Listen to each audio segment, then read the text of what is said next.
Welcome to this week's edition of Outdoors Online, a weekly webcast produced by the North Dakota Game and Fish Department. I'm your host, Mike Anderson. Today we're going to start the first part of a two-part series on ice fishing previews on district lakes around the state. We're going to talk with all 8 fisheries district supervisors for this week and for next week. My first guest this week is North Central Fisheries District Supervisor Jason Lee. How are ice conditions shaping up in the North Central District? They're looking pretty good so far. We've had some cool nights recently where we're putting some ice on, and I visited with a number of anglers that have been out giving it a try already, so it's looking good. Not much for snow, so access is good. Sure. Let's move into walleye populations in your district. Okay. Lake Audubon is typically our busiest walleye lake in the winter. As far as the fish population, I would expect similar to last year, a good number of 14 to 19 inch walleyes. One thing we are doing this winter is we're conducting a creel survey on Lake Audubon. That's where we do it every third year. We'll have our creel clerk out working on the lake 4 days a week. And the creel clerk will work around the lake and interview anglers, ask questions on what they're fishing for, how long they fished, what they've caught, which provides some good information for us on the overall fishery. So I would encourage anglers to take the time to visit with the clerk if they happen to run into her. Okay. How are walleye populations on some of your district lakes? They're good. In looking at the different lakes throughout the district, some I would recommend for walleye would be Scooby Lake, Lake Brecken, Coal Lake, Antelope Lake, Clear Lake, Hintz Lake is a new one, Richard Lake, Hidden Woods got a good walleye population. So a lot of good lakes for walleye fishing in North Central. Right. Okay, let's move on to the pike populations. Okay. For pike, Buffalo Lodge, Rice Lake, McCody Lake would be some of the top ones. And if you're looking for bigger pike, I would look at Lake Audubon, Lake Metagoshi, and Brush Lake. Now, Lake Audubon, you can't spear. Right. And the reason why you can't spear is there's muskie in Lake Audubon. Oh. So we don't want pike spears accidentally spearing a muskie. Sure. Let's move on to some of your panfish lakes. Okay. For bluegill, I would recommend Metagoshi, Harmony Lake, and Nelson Lake. How about perch? Perch, we have perch in a lot of lakes throughout the district. They all don't have larger perch populations, but some of the lakes that have larger perch would be Antelope Lake, Clear Lake, and McCody. Okay, you know, much of the state, Jason, we didn't have a lot of snow last year, not a lot of moisture this summer. How are water levels? We're down a couple feet in most of our water bodies throughout the district, so we could certainly use some more water, but in general, not a big risk of winter kill. Access is still pretty good for most of the lakes, so we're still looking okay, but we could sure use the moisture. Okay, overall in the North Central District, how is ice fishing going to be? Well, I hope it's good. Hopefully we have a fairly open winter again, so access is good, but I think it should be a good year. A lot of good information. Thank you. Thank you. Joining me now is Todd Kaspers, fisheries biologist in charge of the Devil's Lake system. Todd, how are ice conditions shaping up on Devil's Lake?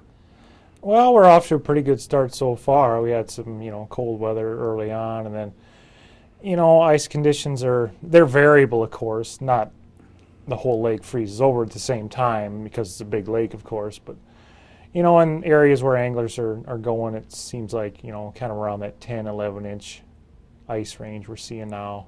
Let's move into your fish populations. How are walleye populations? Walleye are doing fairly well.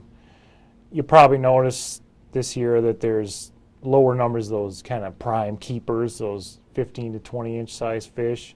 That's from lower reproduction in 2013 to 2015, so we didn't have a whole lot of those fish to start out with, so now that they're older and bigger, we have lower numbers of those. But we have good numbers of other size fish, bigger ones and smaller ones as well. Okay, how about your northern pike populations? Pike are doing fine, just like they have been for many years in a row up at Devil's Lake. We have a lot of those kind of 21 to 28 inch size pike, so we're doing really well on pike. Okay, you get a lot of panfish fishing on Devil's Lake. How are the panfish populations? Our panfish on Devil's Lake is mostly the yellow perch, especially in the wintertime. Perch they're doing all right as well. There's good numbers of those kind of 8 to 10-inch size fish, and then smaller fish as well. But anglers might notice there's a few less of those kind of jumbos over 10 inches long this year.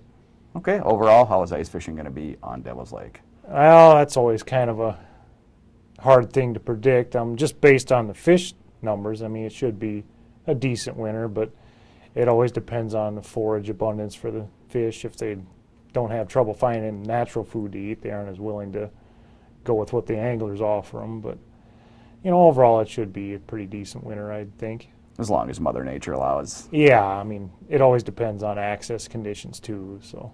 Todd, you manage Devil's Lake and Stump Lake and Lake Irvine. How are the populations on Stump and Lake Irvine? Oh, on Stump Lake, our walleye population is pretty good right now. We have above average numbers of kind of all sizes of fish, so there's a variety of sizes of fish for anglers to catch on Stump. Perch are doing pretty well as well, but most of the keepers will probably be kind of in that 8 to 10 inch range this year.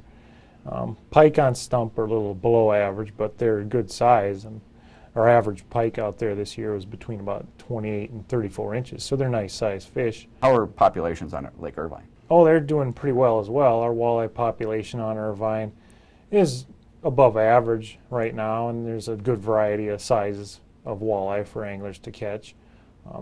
Plenty of nice keeper sized fish out there for walleyes. Our pike populations on Irvine kind of tend to be a little bit overabundant, so anglers should definitely not be shy about keeping some pike from Lake Irvine. Probably help to improve growth rates if anglers were to harvest some more of them. And perch on Lake Irvine tend to be pretty low in numbers. We don't see a lot of perch out there, but the ones we do see are usually nice sized fish. A lot of good information, Todd. Thank you. Yep, thank you. Joining me now is Northeast District Fisheries Supervisor Randy Hiltner. Randy, how are ice conditions shaping up in the northeast part of the state? It's putting on ice pretty well with the early cold snap. A lot of places have around 8 to 10 inches of ice already. Okay, let's move into your fish populations. How are walleye populations in your district lakes? There's good walleye populations down in Wells County, Goose Lake, for instance, Herdsfield Lake. Lake Cole is a very good walleye lake now. Lake Addie also down that way. Okay, let's move into your pike populations.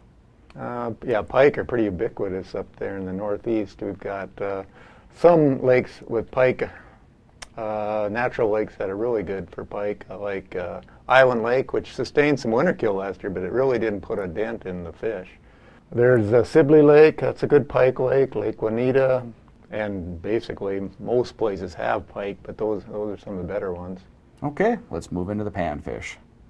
Black crappie, I don't have too many waters with those, but Whitman Dam has some nice crappie in it. And for numbers, Hommy Dam is probably the best reservoir up there. How about perch?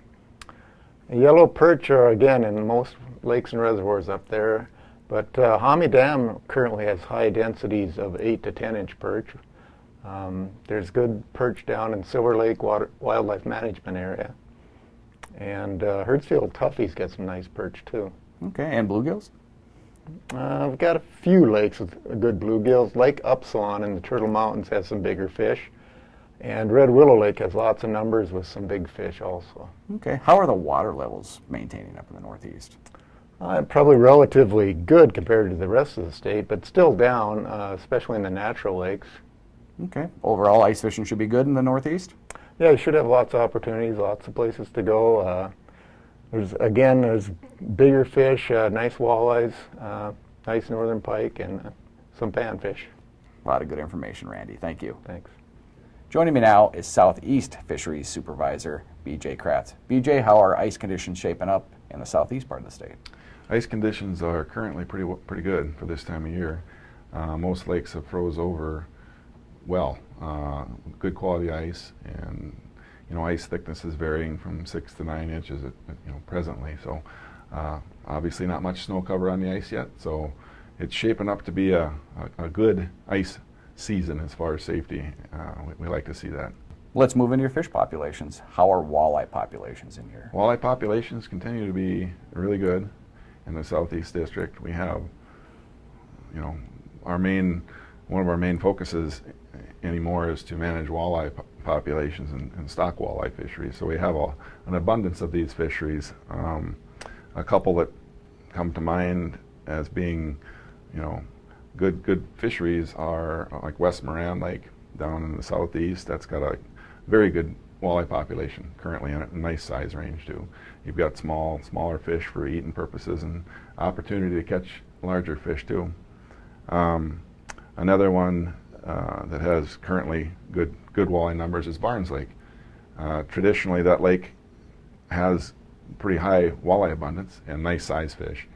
They can be a little bit difficult to catch, and I'd like to remind anglers in general that walleyes tend to be low light creatures, so don't get frustrated if you're out there trying to catch them during the day and you don't catch anything, because if you typically wait until dark, that's when things happen, and then correspondingly in the morning also. Okay, let's move on to your pike populations. Yep.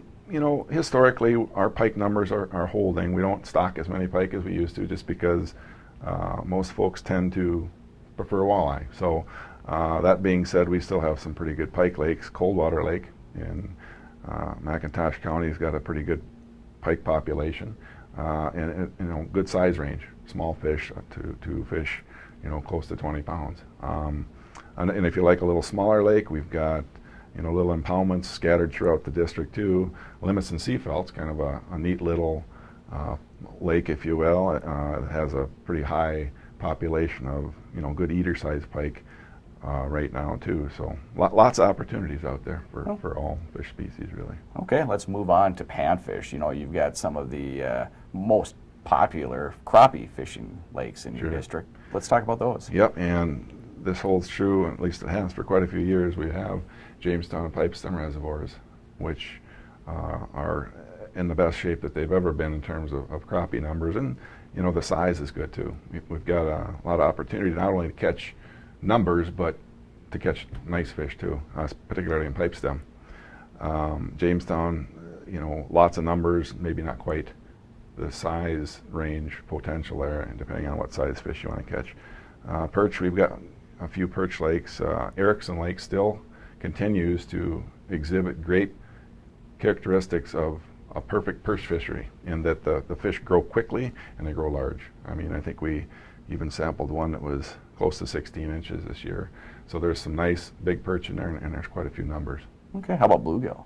We've got a few fisheries that we're working on to try to bring that opportunity up a little bit, but your typical bluegill waters are Brewer Lake has a pretty good bluegill population. Clawson Springs is another one. These are impoundments on tributaries that typically are lakes that have better bluegill populations, are a little deeper. It just makes better winter habitat for those fish, and they're able to overwinter, and survival is better. So Brewer Lake, Clawson Springs, Heinrich Martin has always been a good little bluegill lake too. So okay, let's talk about water levels in the Southeast District. Yep. Down overall, but not as bad as it could be. The far southeast part of the district has taken the majority of the hit. We're down 6 to 7 feet in some of our lakes, and when you have 12 feet of water to start with, thankfully we haven't had any major fish kills yet.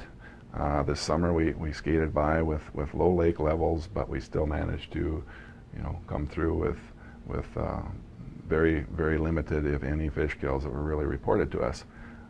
But that being said, like I always say, less water means those fish are a little more condensed, and they can be a little more vulnerable to fishing, providing the dissolved oxygen doesn't get too low and so forth. So it's more fish in a smaller container. So right. Overall, how is ice fishing going to be in the Southeast? I think it'll be pretty good. It really depends on forage and all that stuff too, and people have to realize that when you don't catch fish, it doesn't mean that they're not there, and oftentimes it's just a reflection of what how much food that they have had to eat during, not just presently, but during the course of the summer.